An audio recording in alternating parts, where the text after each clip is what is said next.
अस्सलाम वालेकुम, आप देख रहे हैं हो क्या रहा है। मैं हूं Faisal Abbasi, group editor 92 news. Irshad Ahmad Arif sahab साथ हैं। शुक्रिया इरशाद साहब आपका। IMF का जो वफ़द है वो मुल्की सियासी लीडर से मीटिंग कर रहा है और जो 12 तारीख को अब एग्जीक्यूटिव बोर्ड IMF का जिसने मुआहदे पर दस्तखत करने हैं वो उससे बेशतर IMF कुछ तसल्ली चाह रहा है, कोई यकीन दहानी चाह रहा है। लेकिन सवाल ये है कि जो इंटरनेशनल मॉनेटरी फ़ंड है, क्या उसकी ये दुनिया भर में प्रैक्टिस रही है कि वो दुनिया भर के ममालिक में इसी तरह अपने पैकेज के लिए जो सियासी स्टेक होल्डर्स हैं उनसे मीटिंग करता है, या ये गैर मामूली इक़दाम सिर्फ पाकिस्तान के तनाजुर में उठाया जा रहा है। कुछ डिटेल इस पर गुफ्तगू करेंगे। आज यौम तक़दीस कुरान मनाया जा रहा है। मुल्क भर में शहरी, मुसलमान और दीगर मज़ाहिब के लोग भी कुरान पाक की हुर्मत और तक़दीस के हक़ में निकले हैं।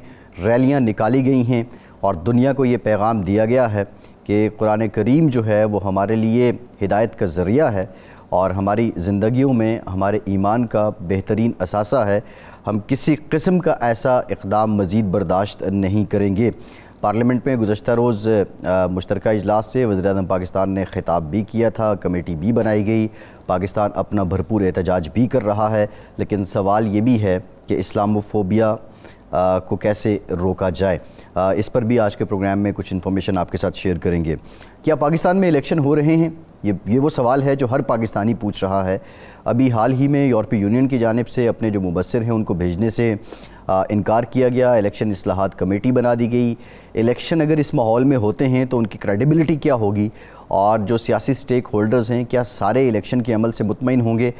इस पर हम जानेंगे जो इंतखाबी उमूर के माहिरीन हैं उनसे। और एक इंतहाई अहम ख़बर है, जो हज हुआ है इस साल, इस दौरान जो वज़ारत मज़हबी उमूर की कारकर्दगी है यकीनी तौर पर वो किसी गम करने से कम नहीं है। और 200 लोग तो ऐसे हैं कि जो सिर्फ़ मुफ्त में ही हज करके आ गए हैं। सवाल ये भी है कि क्या अवाम के पैसे से हज करना जायज़ है, और दीगर जो कारकर्दगी है उस पर भी हम बात करेंगे। इरशाद साहब, IMF का वफ़द, मुलाकातें हो रही हैं। ये सवाल जो शुरू में मैंने उठाया कि क्या IMF की पहले भी ये रिवायत या प्रैक्टिस रही है कि किसी को पैकेज देने से पहले वो हर पॉलिटिकल एंटिटी से या हर पॉलिटिकल स्टेक होल्डर से जाके मिलता रहा है, या ये रिवायत सिर्फ पाकिस्तान में ही रखी जा रही है, और अगर ऐसा है तो क्यों है? देखिए, ये वाक़तन गैर मामूली बात है। पाकिस्तान में हमने नहीं सुना कभी कि IMF का डेलीगेशन हुकूमत और IMF के दरमियान मुआहदा हो रहा हो और उस मुआहदे पर तजावीज़ लेने के लिए, मशवरा करने के लिए या राय लेने के लिए अपोजिशन की किसी जमात से मिल रहा हो। अभी जो इतलात हैं वो ये हैं कि तहरीक इंसाफ के जो कायद हैं, चेयरमैन हैं, उनसे आज मुलाकात हो रही है। पीपल्स पार्टी के कायदीन से मुलाकात हुई है और मुस्लिम लीग नून और बाकी सियासी जमातों के कायदीन से मुलाकात। इसकी दो वजूहात नज़र आती हैं। नंबर 1 तो वो है जो वज़ीर-ए-आज़म साहब भी कह चुके हैं कि एतमाद का फुकदान है जी, और दूसरा चूँकि ये जो 9 माह का स्टैंड बाई प्रोग्राम हमें मिला है, ये उस पर इम्प्लीमेंटेशन उस वक्त शुरू होगी जब इलेक्शन हो रहे होंगे और एक निगरान हुकूमत पाकिस्तान में वजूद में आ चुकी होगी। और इसी बुनियाद पर हम नए मुआहदे की तरफ नहीं जा रहे, बल्कि स्टैंड बाई प्रोग्राम हमने लिया है और नया हम प्रोग्राम जो लेना चाहते हैं वो इलेक्शन के बाद ही हम अप्लाई कर सकते हैं या करेंगे। तो ये उसकी एक ख़ास चीज़ है। लेकिन सवाल ये है कि IMF को क्या मसला है या उसकी क्या रिजर्वेशंस हैं, क्या तहफ़्फ़ुज़ात हैं जिसकी वजह से वो एक ऐसी पार्टी की लीडरशिप से मिलना भी ज़रूरी समझती है जिसके बारे में बहुत ज़्यादा इस वक्त राय ये पाई जाती है कि शायद वो अगले इलेक्शन में मौजूद ही ना हो, या उसके उम्मीदवार ही मौजूद ना हों, या उसके लीडर ही मौजूद ना हों, या हुकूमत ही ना बना सके। या हुकूमत खैर बनाना तो बाद की बात है ना। बात तो यह है कि अपोजिशन के तौर पर भी क्या उस पार्टी का वजूद, क्योंकि ओन चौधरी साहब तो सुप्रीम कोर्ट में चले गए हैं। ये इस्तदा लेकर के इस पार्टी पर बैन कर दिया जाए, ये मुल्क दुश्मन पार्टी है। और ख्वाजा आसिफ साहब जो वज़ीर दिफा हैं वो कल कह चुके हैं एक प्रोग्राम में कि जी सज़ा तो भुगतनी पड़ेगी, और कानूनी तौर पर तो ये चंद घंटों या हफ्तों की बात है कि हम पाबंदी लगा दें, लेकिन अमली कुछ मुश्किलात हायल हैं, ये उन्होंने कहा है। तो ऐसी सूरत में IMF क्यों ज़रूरी समझ रही है? इसका मतलब है कि हुकूमत पाकिस्तान अभी तक, ये बात बुरी लगेगी बहुत सारे लोगों को, अभी तक IMF को मुतमईन नहीं कर पाई कि इस स्टैंड बाई प्रोग्राम का मुस्तकबिल क्या होगा जी। अगर हम जो कुछ कर चुके हैं इससे आगे जो है वो हमारी हिकमत अमली क्या है या इस्ताद नहीं होगी, क्योंकि वो तो 13 अगस्त के बाद एक निगरान हुकूमत होगी, तो वो निगरान हुकूमत का रवैया क्या होगा, और अगली हुकूमत जो वजूद में आती है जी। ये इसका मतलब है कि तस्वुर नहीं किया जा रहा आलमी दारुल हुकूमतों में, आलमी मालियाती इदारों में, कि मौजूदा हुकूमत ही अगली हुकूमत बनाएगी या मौजूदा हुक्मरान इत्तेहाद ही अगली हुकूमत बना रहा है। तो वो सारे जो तहफ़्फ़ुज़ात हैं वो दूर करना चाहते हैं और उन तमाम अवामिल को एड्रेस करना चाहते हैं जो इलेक्शन के नतीजे में हमारे मुल्की सियासत पर, मुल्की मईशत पर और हमारे समाजी ढांचे पर असरअंदाज हो सकते हैं। इसमें एक IMF की जो अप्रोच ये भी लग रही है कि IMF जो मुआहिदा कर रहा है उसमें जो उनकी डिमांड है स्ट्रक्चरल रिफॉर्म्स की या इस्लाहात की, उसमें वो किसी की भी हुकूमत हो, निगरां हो या मुंतखब हुकूमत हो, वो कोई ब्रीदिंग स्पेस नहीं देना चाह रहे। उसी सिलसिले में COD की बात हो रही थी, लेकिन वो फिर पिछले कुछ दिनों से हम देख रहे हैं कि मामला फिर गोलमोल है। तो COD अगर होता है, कैसा COD होगा जिससे IMF मुतमईन होगा? देखिए, वो तो सीधी सीधी बात है। हमारा प्रॉब्लम क्या है, हमारा माजी का रिकॉर्ड क्या है कि हम वादे करते हैं और वो पूरे नहीं करते। और एक मुसलमान के तौर पर हुक्म तो हमें ये है कि हमने हर सूरत वादा पूरा करना है। आप नवीद कमर साहब हमारे साथ सब मौजूद हैं, वफाकी वज़ीर हैं, सीनियर रहनुमा हैं पीपल्स पार्टी के। नवीद कमर साहब, IMF वफ़द के साथ मुलाकात हुई है आपकी, अब वो और भी जमातों से मिल रहे हैं, बुनियादी तौर पर वो क्या तसल्ली चाह रहे हैं? देखें, अभी पाकिस्तान की जो इस वक्त स्टैंड बाई एग्रीमेंट IMF के साथ तय हुई है, जो कि उनके बोर्ड में 14 तारीख को जाएगी, उस सिलसिले में वो देखना चाह रहे हैं कि कितने हद तक पाकिस्तान में इसके लिए सपोर्ट है। क्योंकि कभी कभी ये होता है कि एक पार्टी हाँ कहती है, फिर आगे जाके ना कह देते हैं और फिर चीज़ें जो हैं उसमें खराबी पैदा होती। तो बेसिकली हालांकि ये सिर्फ 9 महीने की एक एग्रीमेंट है और स्टैंड बाय का मतलब ही है कि स्टॉप गैप मेजर है, जब तक कि एक नई जो है डील अगर दोबारा से IMF के पास जाना पड़े तो नए निगोशिएट होके नई चीज़ों के साथ आए। ये इस वक्त तो सिर्फ जो इस वक्त तक अभी चीज़ें पाकिस्तान कर चुका है माशी मैदान में, जो कि आपने देखा कि हमारे बजट में भी पहले राउंड में, लेकिन फिर दूसरे राउंड में भी ये रिफ्लेक्ट हुए, उसके बेसिस पे ये स्टैंड बाय एग्रीमेंट हुआ। और वो चाह रहे थे कि पीपल्स पार्टी का भी इसमें बाय इन हो और दूसरी जो जमातें हैं उनका भी इसमें बाय है। नवीद कमर साहब, हम 23 दफ़ा पहले और 24वीं बार इस दफ़ा हम गए हैं IMF के पास। इससे पहले आप चूँकि माजी में भी वजारतों पर, अहम वजारतों पर फायज़ रहे, वज़ीर ख़ज़ाना भी रहे, माजी में भी कोई ऐसा प्रैक्टिस रही है IMF की कि वो सियासी जमातों से मिले और उनकी इनपुट ले और उनसे पूछे कि जी जो हम मुआहदा कर रहे हैं इस पर आप भी अमल दरामद करेंगे या यकीन दहानी कोई हासिल की हो? देखिए, ये शायद पहले माजी में ज़रूर कंसल्टेशन होती है, जैसे कि पिछले जब PTI की हुकूमत थी तब भी, लेकिन वो फाइनेंस कमेटी के लेवल पे उन्होंने जो है वो डिस्कशन किया था। जबकि इस दफा अब वो फॉर्मली पार्टी के पास जा रहे। अच्छा, तो शायद वो भी चीजें आहिस्ता आहिस्ता ज्यादा समझ रहे हैं सूरत हाल को, तो उस लिहाज से उन्होंने थोड़ी सी प्रैक्टिस मॉडिफाई की है। लेकिन ये पहली दफा नहीं है कि IMF के चीफ के साथ इवन एज ऑपरेशन हमारी मुलाकातें होती रही। सही है। तो कल की जो आपकी मुलाकात हुई, आपकी तरफ से उनको किस किस्म की तसल्ली दिलाई गई और मुस्तकबिल के हवाले से क्या वो मज़ीद यकीन दहानियाँ चाहते हैं? नहीं, पहली चीज तो ये कि मुस्तकबिल की कोई बात नहीं हुई, क्योंकि मुस्तकबिल इस वक्त अंडर डिस्कशन नहीं था। स्टैंड बाय एग्रीमेंट के ही कॉन्टेक्स्ट में सिर्फ बात हुई। अच्छा, दूसरी चीज ये है कि हमारे हिसाब से इस वक्त पाकिस्तान के पास कोई ज्यादा चॉइसेस नहीं है। हमारी जब तक इकोनॉमी पूरी तरह से रिस्ट्रक्चर नहीं होती, हमारा डिपेंडेंस जो है वो खत्म नहीं होता, तो हमें अनफॉर्चुनेटली ये IMF की कड़वी गोली हर दफे खानी पड़ रही है। हमने तो पूरी अपनी इकोनॉमी को रिवैम्प करना होगा कि अगर हमने इस सारे ट्रैप में से निकलना है। सही है। अच्छा नवीद कमर साहब, COD की बात हो रही थी, अब फिर उस पर कुछ खामोशी है। एक तो ये बता दीजिए इस पर कितनी पेशरफ्त है, और क्या ये COD कहीं ना कहीं IMF की भी किसी डिमांड के साथ है, उनकी तरफ से भी है? नहीं, पहली चीज तो ये COE की बात, सॉरी जी, COE को हम पहले भी सपोर्ट करते थे और अब भी सपोर्ट करते हैं कि ये चीजें जो हैं वो एक किसी दौरे हुकूमत को ट्रांसेंड करती है। अगर स्ट्रक्चर इकोनॉमी का ठीक होना है तो अगर आज मुआहिदा एक हुकूमत करेगी तो कल इसका फायदा या नुकसान अगली हुकूमत को होगा।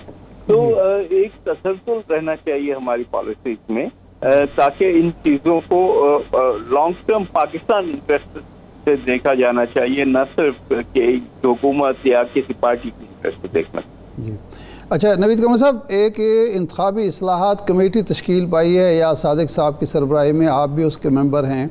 क्या ये इंतखाबी इस्लाहात की कमेटी PTI की इनपुट भी लेगी, उसका एतमाद भी हासिल करेगी, ताकि इस कमेटी की तरफ से जो इस्लाहात हों उसकी साख हो और अगले इलेक्शन पर कोई क्वेश्चन ना हो?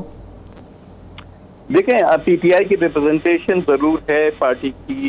इस कमेटी की जो फॉर्मेशन हुई है, अली जफर साहब भी हैं जो कि उनके बहुत ही वो हैं सीनियर रहनुमा है लीगल व्यू पॉइंट से।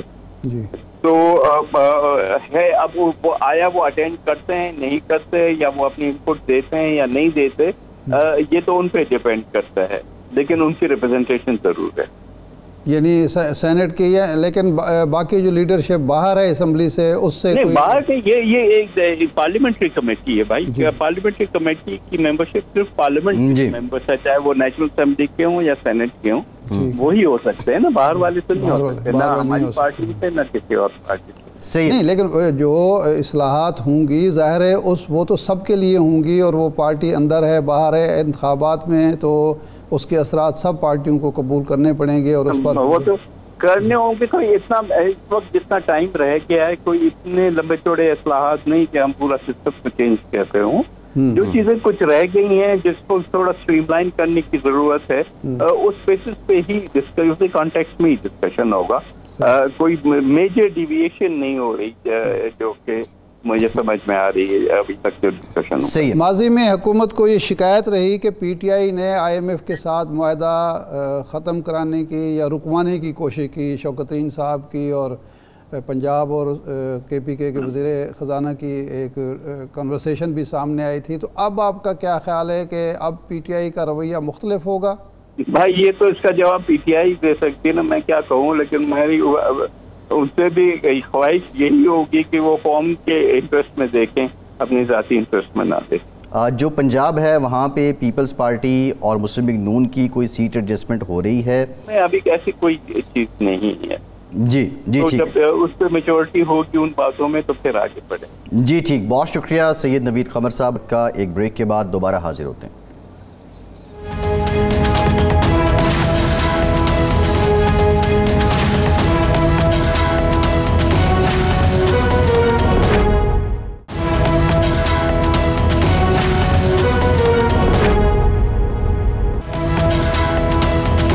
ब्रेक के बाद एक बार फिर से आपको खुशामदीद कहेंगे। हमें ज्वाइन किया है अहमद बिलाल महबूब साहब ने, सरबरा हैं पिल्डेट के। बहुत शुक्रिया अहमद साहब आपके वक्त का। अहमद साहब ये बताइएगा कि इलेक्शन रिफॉर्म कमेटी अब बना दी गई है, बज़ाहिर तो सिंपल सवाल ये है, लोग भी पूछ रहे हैं, आप भी बता दें, क्या आपको इलेक्शन होते दिखाई दे रहे हैं, और ये कमेटी जो इस्लाहात करेगी वो सबके लिए काबिल कबूल होंगी?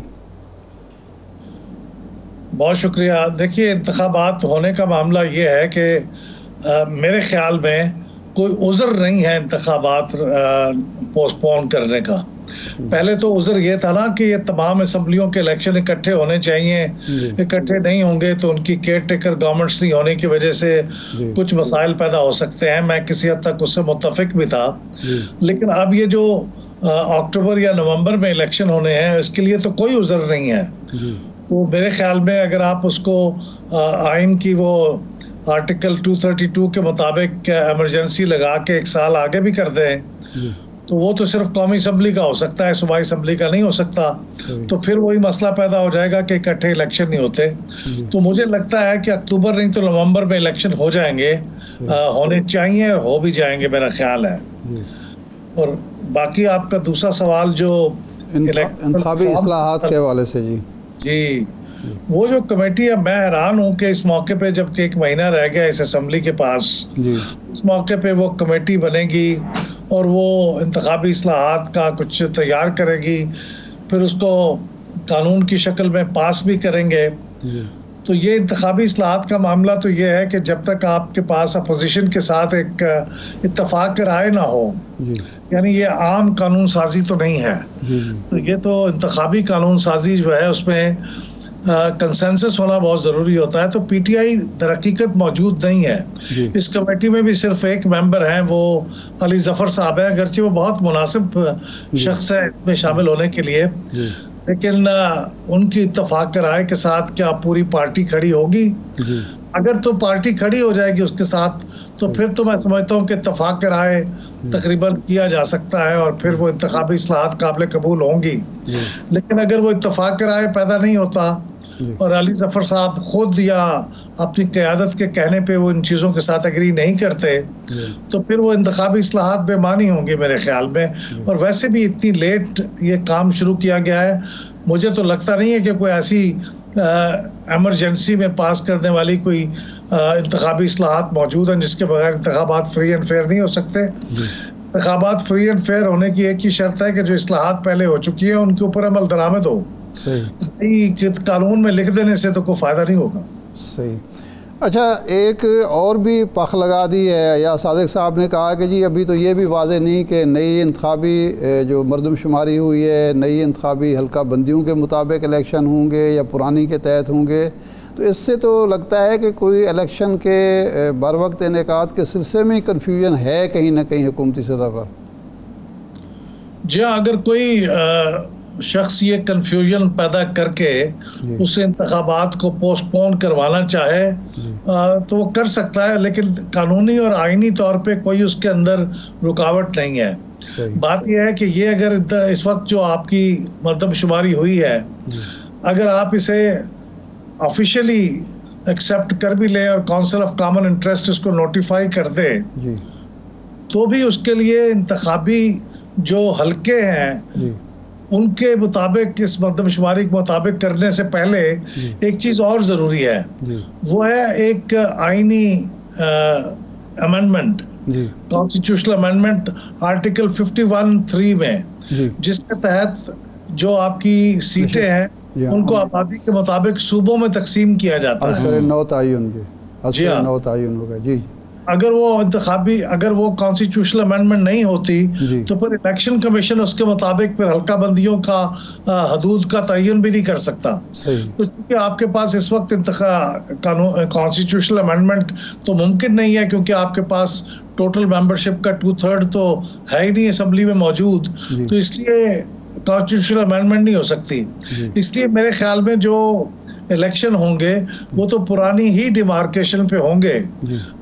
और वैसे शुमारी के ऊपर भी इत्तफाक कराए मुझे मुश्किल लगता है। सही है। अच्छा, चूँकि पिल्डाइट और आप ख़ुद भी ये जमहूरियत, जमहूरी इदारों के हवाले से, इंतखाबात के हवाले से काम करते रहे हैं, कर रहे हैं, ये 2 से ज़्यादा नशिस्तों पर इलेक्शन लड़ने की अब ममानियत की जा रही है। आप समझते हैं कि ये एक जमहूरियत के रूह के मुताबिक है? किसी शख्स को रोका जा सकता है कि वो 2 से ज़्यादा 3 नशिस्तों पर, 4 नशिस्तों पर इलेक्शन न लड़े? इलेक्शन कमीशन का कहना यह है कि इससे अखराजात की बचत होगी, गैर मामूली बोझ जो अखराजात का पड़ता है उससे बच जाएंगे। असूली तौर पे तो हम इससे इत्तफाक करते हैं जी। मेरे ख्याल में ये लामहदूद हलकों के ऊपर इंतखाबात लड़ने की इजाज़त देना तो गैर मुनासिब सी बात है।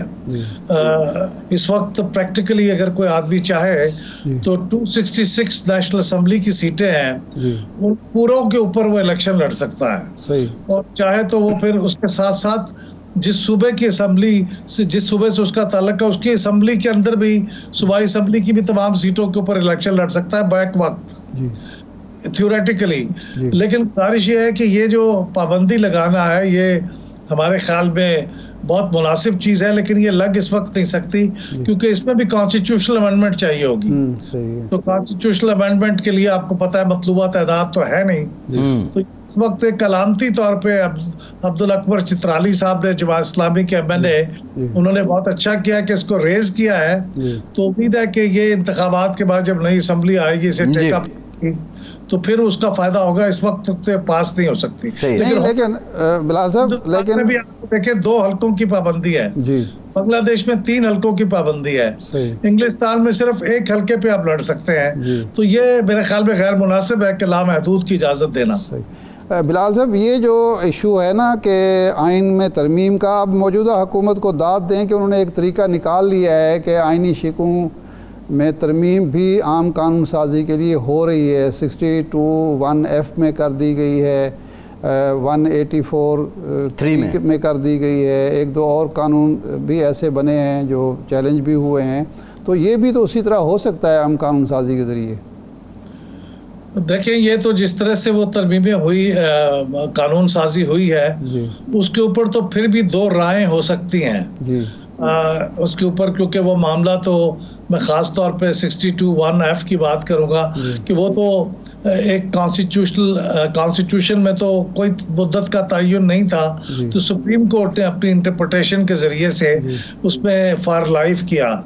लेकिन अब सुप्रीम कोर्ट जो है उसकी इंटरप्रिटेशन को क्या एक आइन के अंदर लिखी हुई चीज़ का दर्जा हासिल हो जाता है? मेरे ख्याल में तो हो जाता है, क्योंकि वो इंटरप्रिटेशन कॉन्स्टिट्यूशन की ही तो करते हैं। जो अगर इंटरप्रिटेशन कर दी तो समझे वो कॉन्स्टिट्यूशन का हिस्सा है, लिहाजा आम कानून से उसमें तरमीम तो नहीं हो सकती।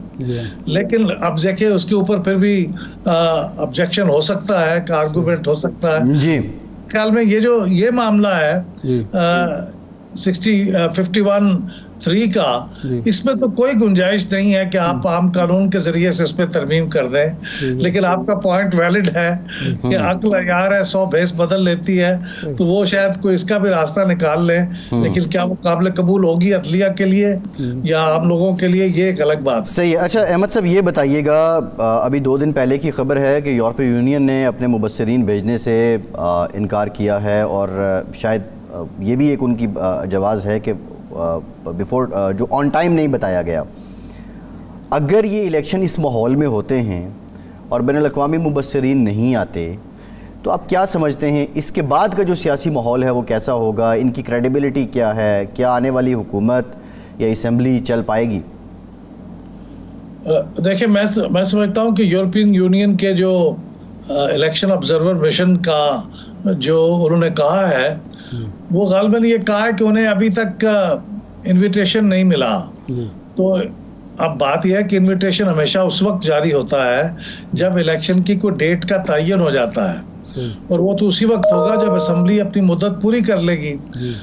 पिछली दफ़ा 2018 में भी और 2013 में भी ये यूरोपियन यूनियन का इलेक्शन ऑब्जर्वर मिशन इंतखाब पोलिंग डे से 1 महीना पहले पहुंचा था और वो खुश थे 2013 में कि ये ठीक है, आपने काम कर लिया है। तो अभी भी ऐसा ही होगा कि 2000 जैसे ही असम्बली डिसॉल्व होगी तो फिर तयन हो जाएगा कि 60 डेज में इलेक्शन होना है, और अगर उससे पहले 1 दिन पहले डिसॉल्व हो जाती है तो फिर 90 डेज में होना है। तो जो ही वो इलेक्शन की डेट होती है, इलेक्शन कमीशन ने अनाउंस किया है कि हम उसके मुताबिक फिर इन्विटेशन जारी कर देंगे। तो EU को मेरे ख्याल में कोई इस वक्त एतराज़ तो नहीं करना चाहिए, वो उनको इन्विटेशन जारी हो जाएगा जो ही वो इलेक्शन की डेट क्लियर होगी। अभी चूंकि क्लियर नहीं है तो इनविटेशन किस चीज का दें, और वो 1 महीना पहले आते हैं और 1 महीना बाद में रवाना होते हैं। मतलब क्रेडिबिलिटी ऑफ द इलेक्शंस, इस माहौल में इलेक्शंस की क्रेडिबिलिटी, हाँ, अब वो कहते हैं कि इलेक्शन हो भी रहे हैं या नहीं, ये उनका मेरे ख्याल में बिल्कुल गैर मोहतात और गैर जिम्मेदाराना तबसरा है। इलेक्शन क्यों नहीं होंगे?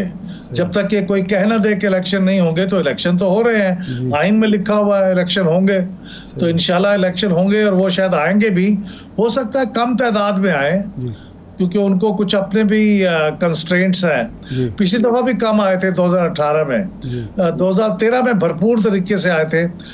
हो सकता है इस दफा थोड़े आए, लेकिन आएंगे सही मेरे ख्याल में। लेकिन आते हैं जब, तो उससे जाहिर है क्रेडिबिलिटी में इजाफा होता है कि हम उनको मौका देंगे। तो अगर इलेक्शन कमीशन इनविटेशन दे देगा और ओपनली वेलकम करेगा, तो ना भी आए तो कम से कम हमारी तरफ से कोई पाबंदी नहीं होगी। नहीं, इनका सवाल फैसल अब्बास साहब का ये भी था कि मौजूदा जो सियासी हालात हैं, इसमें आप समझते हैं कि इलेक्शन साफ, शफाफ, गैर जानिबदाराना होंगे और उनकी साख होगी, उनको कबूल किया जाएगा? मेरे ख्याल में ये वैसे इलेक्शन होंगे जैसे आज तक इलेक्शन होते आए हैं। ठीक, सही। अच्छा, इस वक्त नैब कवानीन में तरामीम हुई हैं नई, उसमें 2-3 चीज़ें अहम हैं। एक तो वादा माफ़ गवाह, चेयरमैन साहब ने कहा है कि मैं किसी भी, यानी चेयरमैन को इख्तियार दिया गया है कि किसी भी मुलजिम को वादा माफ़ गवाह बना सकते हैं, और वादा माफ़ गवाह अगर मुकर जाएगा अपने बयान से तो फिर वो भी मुलजिम शुमार होगा और सज़ा का मुस्तहिक होगा।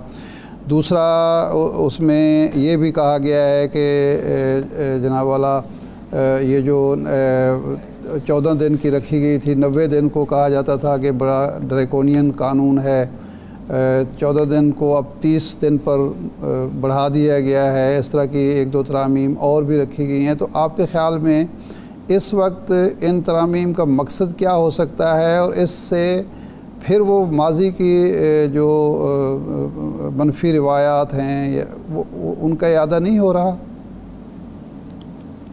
ये जब नैब बना था तो उसके पहले चेयरमैन की टर्म को छोड़ के, जो कि पूरी टर्म नहीं हुई थी, जनरल सैयद अमजद हुसैन थे, उसके बाद से जो नैब है उससे जो काम लिया जाता रहा है वो पॉलिटिकल इंजीनियरिंग का लिया जाता रहा है और पॉलिटिकल विक्टिमाइजेशन का लिया जाता रहा है।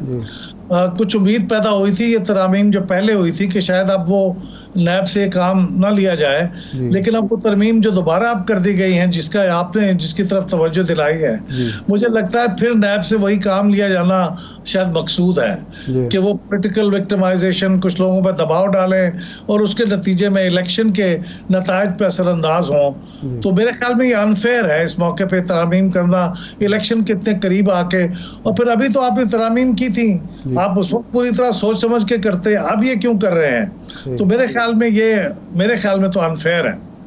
बाज़ दानिश्वर इस्लामाबाद के तो ये नुक्ता उठा रहे हैं कि ये तरामीम जो हैं इसमें वादा माफ़ गवाह एक होगा और उस वक्त विक्टिम जो हैं वो सिर्फ़ एक जमात या एक शख्सियत नहीं होगी, कई शख्सियात होंगे, एक तीर से कई शिकार किए जा रहे हैं। तो ऐसी कोई इस्लामाबाद में आपने अफवाह या क्या साराई सुनी? इस्लामाबाद में असल में इतनी अफवाहें होती हैं कि समझ में नहीं आता किस पे यकीन किया जाए और किस पे ना यकीन किया जाए। लेकिन कि मैंने ऐसी बहुत सी बातें सुनी हैं, लेकिन ये कॉन्स्पिरेसी थ्योरीज है बड़ी वाइल्ड किस्म की। देखिए, जब आप इस तरह के काम करते हैं ना, overnight at the dead of the night आप एक कानून को बदलते हैं, ऑर्डिनेंस जारी करते हैं, नए सदर ममलकत साहब के वापस आने से पहले काम से अप्रूवल करा लेते हैं, ऑर्डिनेंस जारी करा देते हैं, तो फिर शक्कू को शुबहात पैदा होना फितरी बात है। तो ये कॉन्स्पिरेसी थ्योरीज पे सर उठाती हैं। तो इनमें कुछ दुरुस्त हो कुछ दुरुस्त ना हो, लेकिन ये करना बिल्कुल गैर दुरुस्त था। ये गरीब अजब तरीके से किया गया। करना ही था तो फिर असेंबली में करते और परमानेंट सदर से अप्रूव कराते, लेकिन ये इन्होंने इस जल्दी में किया, इससे कुछ शकूक पैदा हुए हैं। मुझे भी शक पड़ता है कि कुछ गैर मामूली चीज करने की कोशिश हो रही है। जी अच्छा अहमद साहब, अभी इलेक्शन की बात भी हो रही है, IMF का स्टाफ लेवल एग्रीमेंट भी हो गया और हुकूमत ने ख़ुद कहा है कि अमेरिका ने इसमें किरदार अदा किया है, लेकिन बाज़ लोगों का ये कहना है कि अमेरिका को हुकूमत की जानिब से इलेक्शन होने की यकीन दहानी करवाई गई या किसी सतह पे यकीन दहानी करवाई गई और उसके बाद अमेरिका ने अपना किरदार अदा किया है। तो आप समझते हैं इस पैकेज में जो डिले था उसमें एक factor with subject to election भी था? सच्ची बात यह है कि मुझे इसका पता तो नहीं है, लेकिन ये जो इस वक्त जो एग्रीमेंट हुआ है वो 9 महीने के लिए है।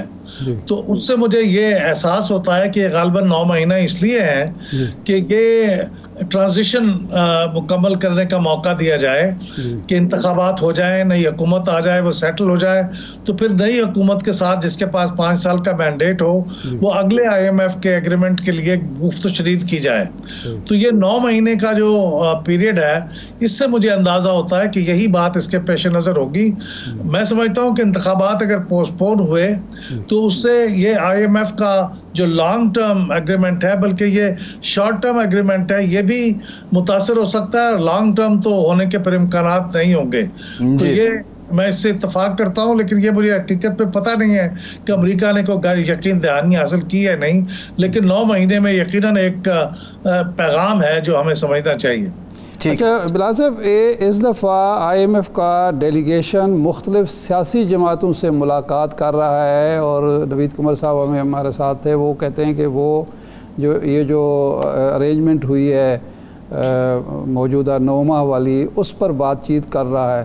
तो इसको आप किस हवाले से देखते हैं कि IMF सियासी जमातों को ऑन बोर्ड लेना चाहता है? पहले तो सिर्फ हुकूमत और IMF ही 2 फरीक होते थे।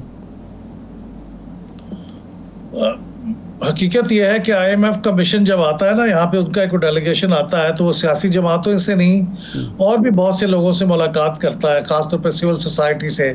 मसलन पिलडैट से कई दफ़ा उन्होंने मुलाकात की है, इस दफ़ा तो नहीं की, लेकिन माजी में जब भी वो आए कई दफ़ा मुलाकात की है। वो पूछते यही हैं कि आपका क्या ख्याल में ये जो कंडीशनैलिटीज़ हैं IMF की, क्या हुकूमत उसे पूरा कर रही है, क्या उसने पूरा किया है, वो आइंदा आपके ख्याल में करेगी या नहीं करेगी। मुझे नहीं पता कि सियासी जमातों से वो क्या पूछ रहे होंगे, लेकिन गालिबन वो ये चाह रहे होंगे कि चूंकि अभी इलेक्शन होने के बाद एक नई हुकूमत का आना है, तो वो जो सियासी जमातें जो मुतवक्का तौर पे अगली हुकूमत पे शामिल हो सकती हैं, उनसे पूछना चाहते होंगे कि किस हद तक वो IMF के इस पैकेज से मुतफिक हैं, ताकि वो उसके मुताबिक फिर उनको ये कंफर्ट हो कि आगे ये प्रोग्राम चलेगा और अगले प्रोग्राम के लिए कुछ पेशरफ्त हो सकेगी। गालिबन वो ये हासिल करना चाह रहे होंगे यकीन दहानी सियासी जमातों से। लेकिन ये उनका तरीका है कि वो इस तरह की आके ये सब लोगों से मिलते हैं और एक इकट्ठी करते हैं मालूमात कि सोसाइटी में क्या चल रहा है। जी ठीक, बहुत शुक्रिया अहमद बिलाल महबूब साहब फील्ड हमारे साथ मौजूद थे। एक ब्रेक के बाद वापस आएंगे और जिक्र करेंगे यौम तक़दीस कुरान का। हमारे साथ रहिए।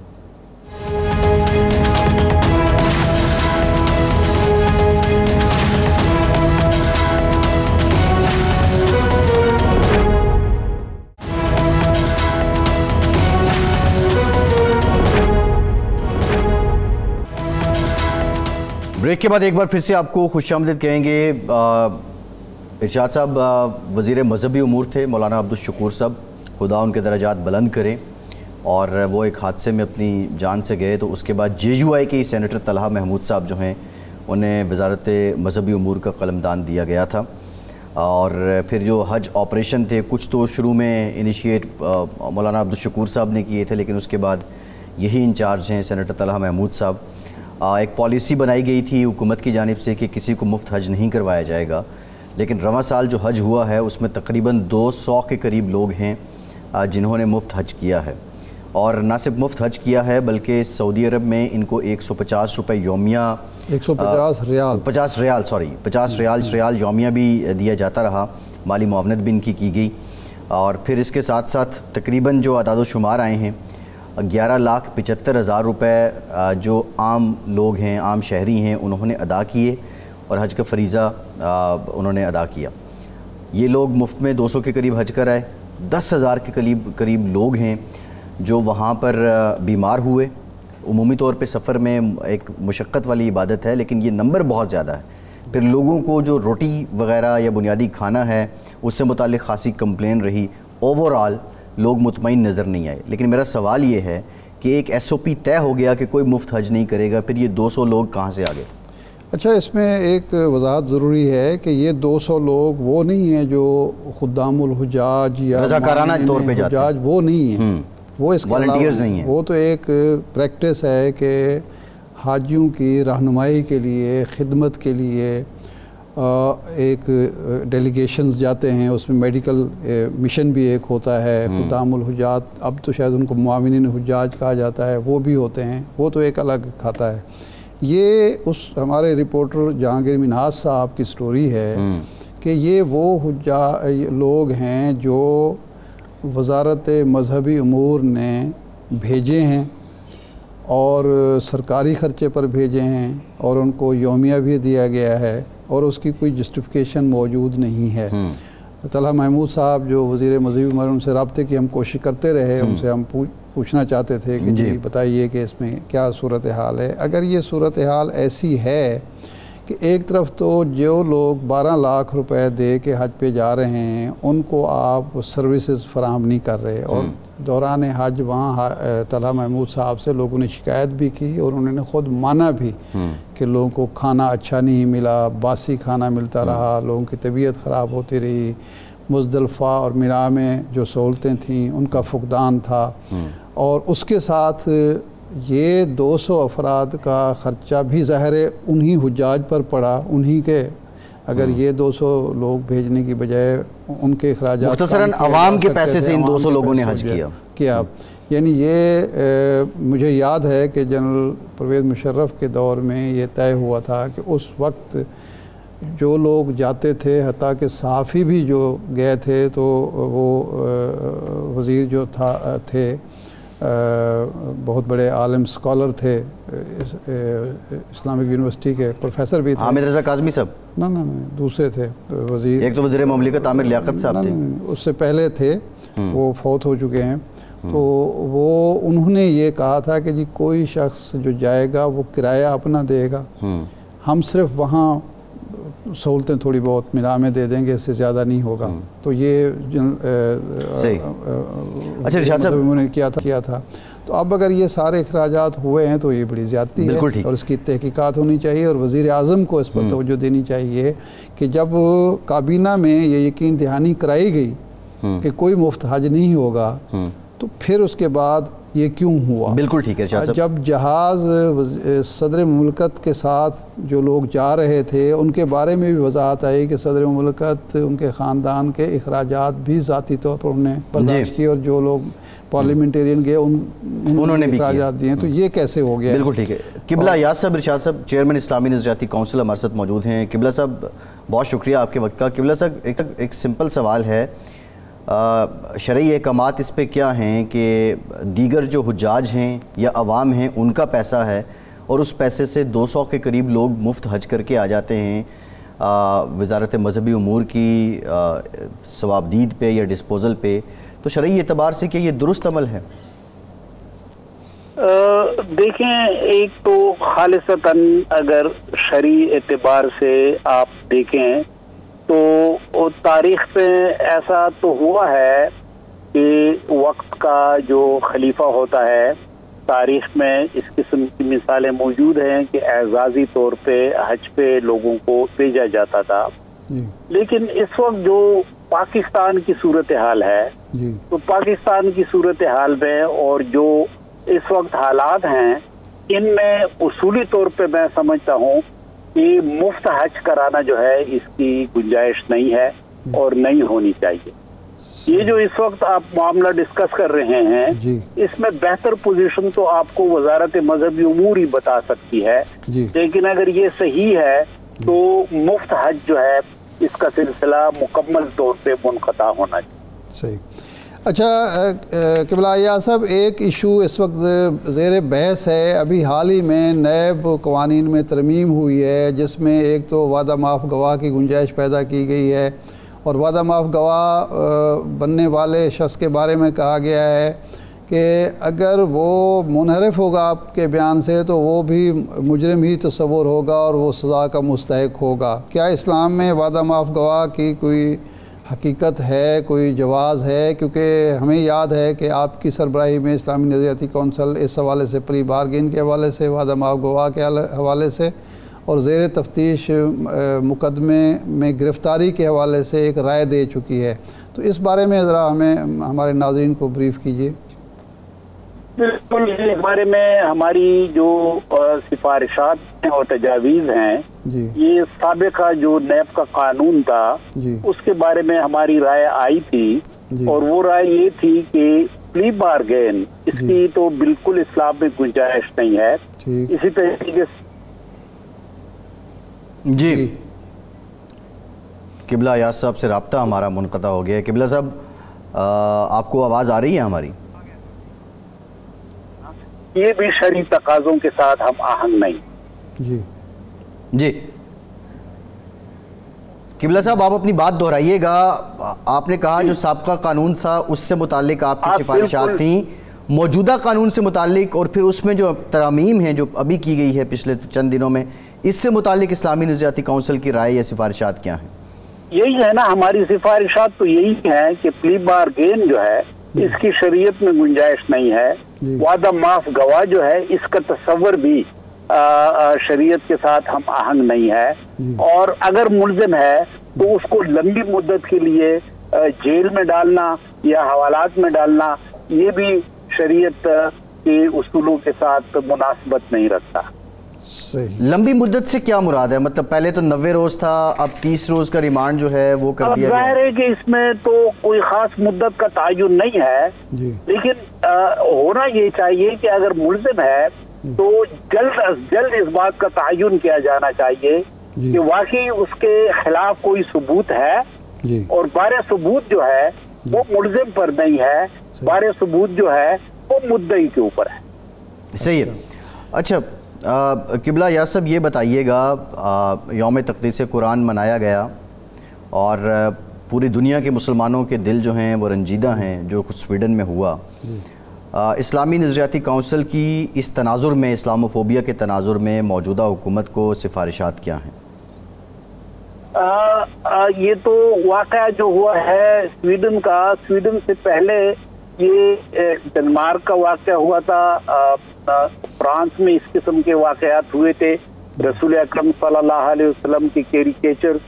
तो मुतअद्दिद मौक़ों पे हमने यही कहा है कि इस सिलसिले में जो भी मुमकिन तदाबीर हैं, ख्वाह वो मुआशी हैं, सिफारती हैं, और जो भी और तरीके हैं सियासी हवाले से ये होने चाहिए।